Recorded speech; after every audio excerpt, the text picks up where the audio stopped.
Bonsoir, bienvenue à l'UBS pour cette fête de la science. Dans ce cadre, la présentation que je vous propose s'intitule L'eau des algues marines, fluide fondamental aux propriétés minéralisantes et rééquilibrantes. C'est une étude qui a été réalisée au laboratoire de biotechnologie et chimie marine à Vannes. Pour commencer, une brève histoire de l'eau avec un rappel de la genèse cosmique jusqu'à l'eau terrestre. Les scientifiques estiment que l'origine de l'univers remonte à 13,7 milliards d'années. C'est une information largement diffusée et que beaucoup d'entre nous connaissent. Ce qui est un peu plus confidentiel, c'est la date de naissance de l'eau dans l'univers il y a 12 milliards d'années, soit finalement relativement peu de temps après le Big Bang. La création de la Terre est bien plus tardive, il y a 4,5 milliards d'années, et là encore, peu de temps après, 500 millions d'années tout de même, est apparue l'eau salée des océans, soit il y a 4 milliards d'années. D'après les travaux de recherche des scientifiques, cette eau proviendrait du cosmos. Enfin, si on remonte à 3,5 milliards d'années, c'est la vie qui est apparue dans les océans. Et là encore, on a émis l'hypothèse d'une origine extraterrestre pour les molécules organiques qui ont ensemencé les océans. Mais une nouvelle théorie récente, qui s'appuie sur des données expérimentales, semble se confirmer. Les molécules organiques ne seraient pas d'origine extraterrestre, mais se seraient formées dans les fonds marins autour des sources hydrothermales. Je vous dis cela après avoir étudié des publications récentes de la NASA en 2019 qui décrivent des réactions expérimentales d'oxydoréduction faisant apparaître des molécules organiques simples au milieu d'un flux de protons. Cette théorie est en accord avec les expériences de 2015 d'un groupe de scientifiques français qui ont pu fabriquer, à partir de molécules simples, des molécules organiques plus complexes dans des gouttes d'eau. En fait, le plus important à retenir, c'est que tout se joue aux interfaces, puisque les molécules organiques simples sont attirées par la paroi interne de la goutte grâce à la tension de surface. Puis elles réagissent entre elles pour former des molécules complexes qui s'accumulent au cœur de la goutte. Et dans ces conditions, on peut considérer les microgouttes d'eau comme les parfaites protocellules. Et nous pouvons faire nôtre la citation de Léonard de Vinci, c'est l'eau qui mène la nature. Prenons l'exemple du corps humain. Celui-ci est constitué de 60 à 70% d'eau en pourcentage massique, ce qui est déjà beaucoup. Mais si on n'oublie pas qu'en chimie réactionnelle, le nombre de molécules est plus important que la masse, alors on peut recommencer les calculs, cette fois en pourcentage molaire, comme dans le tableau suivant. Et on s'aperçoit qu'il y a 99,1% d'eau dans une cellule. Puis, en deuxième position, viennent les ions minéraux pour un peu plus de 0,5%. Quant à la matière organique, elle ne représente en tout que 0,4% seulement du total. Et donc, nous ne sommes faits que d'eau.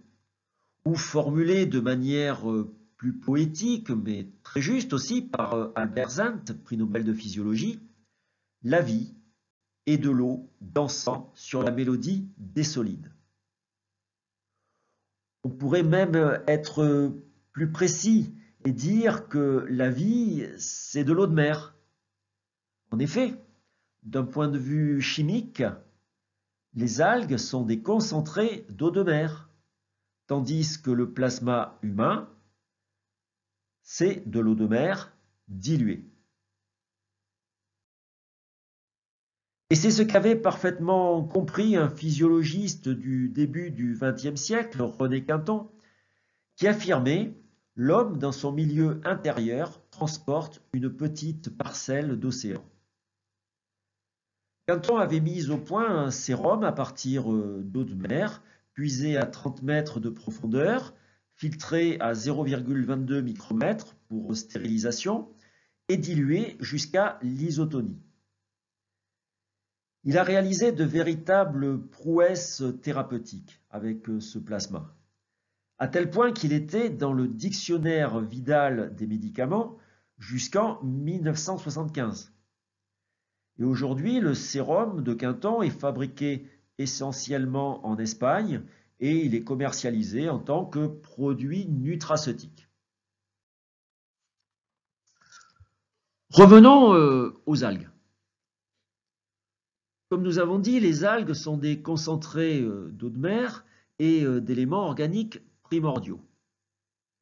Mais en plus, étant présentes aux origines du monde vivant, soit 1,2 milliard d'années pour les microalgues et 500 millions d'années pour les macroalgues, elles contiennent nécessairement tout ce dont ont besoin les organismes plus récents dans l'évolution et dans des proportions parfaites. On comprend ainsi tout l'intérêt de valoriser l'eau des algues comme le font déjà certains industriels. L'eau cellulaire d'algues marines est récupérée après évaporation douce pour donner les hydralixirs produits par la société Cepic qui travaille sur Chondrus, Mastocarpus ou Laminaria. Les avantages sont le développement de nouveaux coproduits. En effet, l'eau devient un ingrédient des produits cosmétiques et de santé. La préservation de la bioressource, puisque la totalité de l'algue, y compris l'eau habituellement éliminée, est valorisée dans le procédé de bioraffinage. Et une meilleure protection de l'environnement par une réduction des consommations d'eau des nappes phréatiques.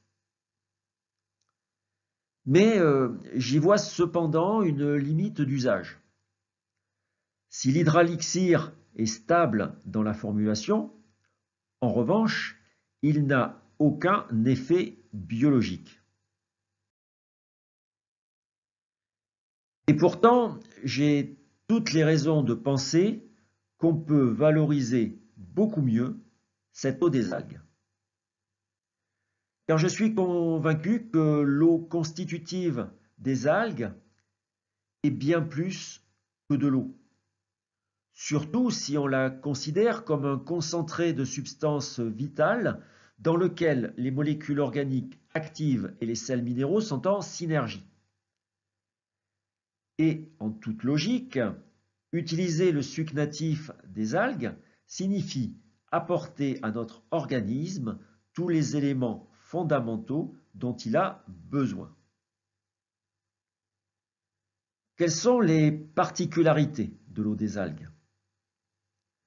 Il faut savoir que les ions minéraux ne sont pas assimilables avant d'être chélatés avec des acides aminés pour donner des glycinates ou des picolinates, qui constituent les formes organiques assimilables des minéraux.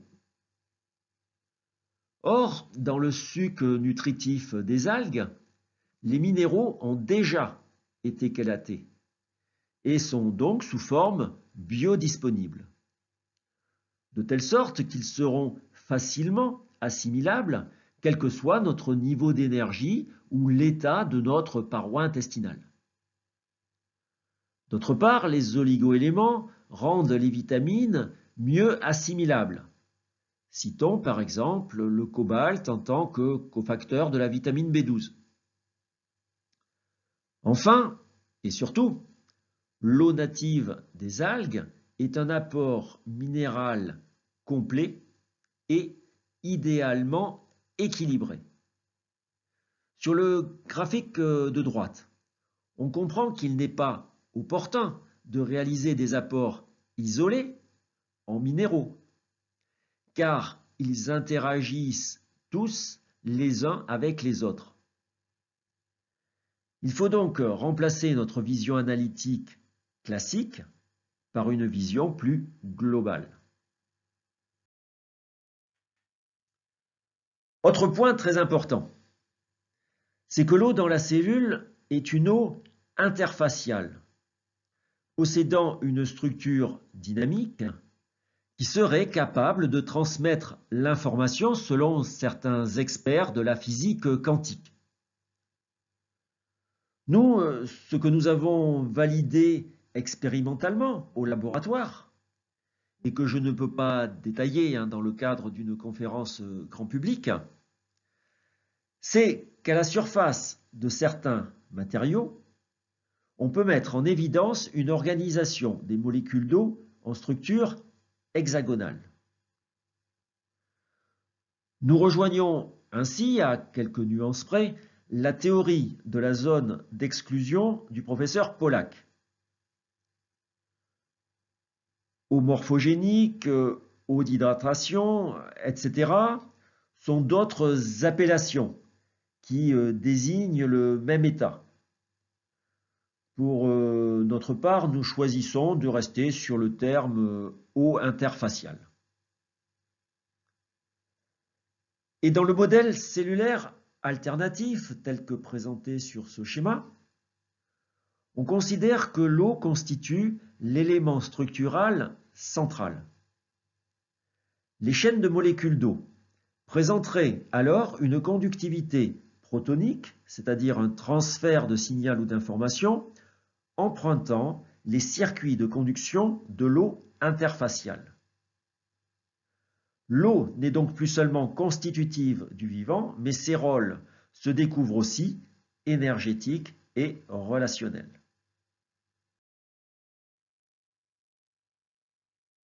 Alors voyons comment récupérer cette eau cellulaire interfaciale. Eh bien, nous proposons une extraction douce, mécanique, à froid, en favorisant l'eau interfaciale par stabilisation des suspensions colloïdales et une structuration de l'eau en domaine de cohérence. Ceci selon des procédés de structuration de l'eau qui sont décrits dans le livre très complet de Yann Olivo. Nous proposons aussi d'augmenter le pourcentage d'eau interfaciale par l'ajout de nanobulles de gaz et par l'action de champs électromagnétiques.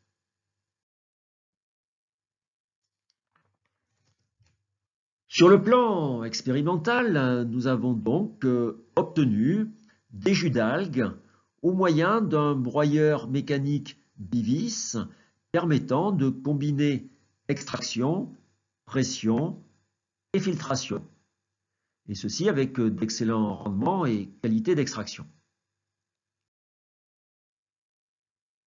Puis les jus ont été analysés par spectrométrie d'absorption atomique. Voici les résultats concernant l'algue brune Sargassum muticum. On constate qu'il y a proportionnellement moins de sodium que dans l'eau de mer, ce qui ne dérangera personne, et qu'il y a plus de potassium que dans l'eau de mer, ou même que dans la spiruline. Ce qui est là, par contre, très intéressant pour la bonne santé cardiaque, par exemple. L'apport en magnésium et en calcium est équivalent à celui de l'eau de mer.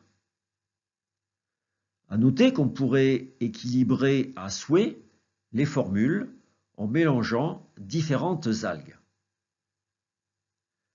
Enfin, il n'y a pas de concentration excessive en iode excès qui peut parfois être reproché aux produits d'origine marine.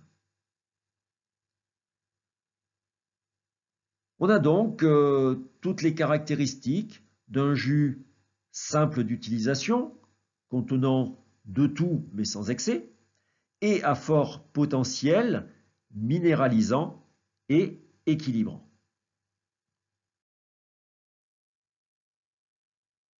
Maintenant, passons à la caractérisation des jus d'un point de vue électrochimique. Pour cela, on a mesuré le pH, la résistivité, le potentiel redox et le RH2, facteur d'oxydoréduction. Ce RH2 est calculé à partir du pH et du potentiel redox, et une valeur de RH2 faible correspond à un apport de plus d'électrons. On peut considérer un jus ayant un faible RH2 comme ayant un effet potentiellement antioxydant.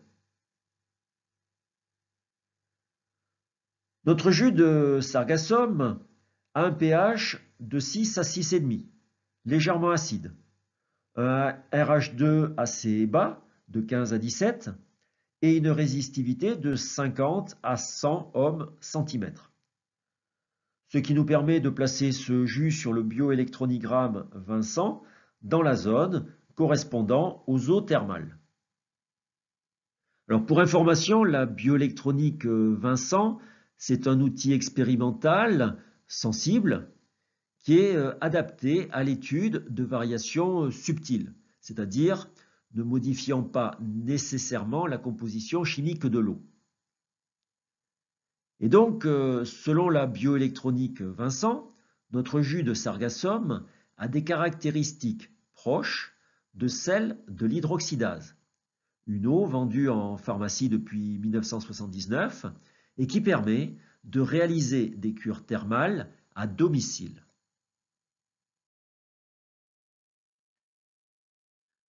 Enfin, je citerai nos plus récents outils de caractérisation des jus, à présent disponibles dans notre laboratoire. Il s'agit de la diffusion dynamique de lumière qui permet de mesurer les répartitions en taille et en nombre de colloïdes ou de nanobulles. Cet appareil permet aussi de mesurer le potentiel zeta et donc la stabilité de suspension. Et il devrait nous permettre bientôt de déceler d'éventuelles modifications de structure de l'eau interfaciale. Quant à la spectrométrie d'impédance électrochimique, technique visant à mesurer les effets énergétiques quantiques apparaissant dans des systèmes macroscopiques, les premiers résultats obtenus nous semblent d'ores et déjà très prometteurs. En conclusion, le suc natif des algues est un fluide contenant des minéraux bioassimilables et en quantité équilibrée. Il contient potentiellement tout ce qui est nécessaire à la vie. Et d'autre part, l'eau interfaciale forme un réseau subtil coordinateur, et ce réseau hydrocristallin est favorisé par les colloïdes et les nanobulles de gaz, et il est sensible aux champs électromagnétiques. Donc, nous proposons une idée de produit innovant que nous avons baptisé les élixirs algaux activés.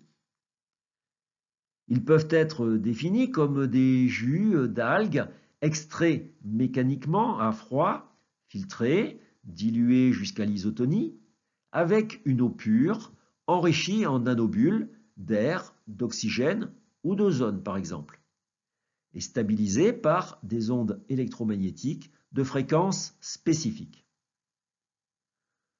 Nous obtiendrons ainsi de la sorte un complexe rééquilibrant à usage aussi bien interne qu'externe, ou bien un ingrédient vitalisant à destination des produits de santé et de beauté. Avant de terminer, je vous invite à nous rejoindre autour d'un atelier sur la spectrométrie d'impédance dont nous avons précédemment parlé et qui est ici appliqué aux végétaux. Nous montrons dans cette démonstration que les plantes peuvent émettre des signaux électriques suite à des stimuli externes.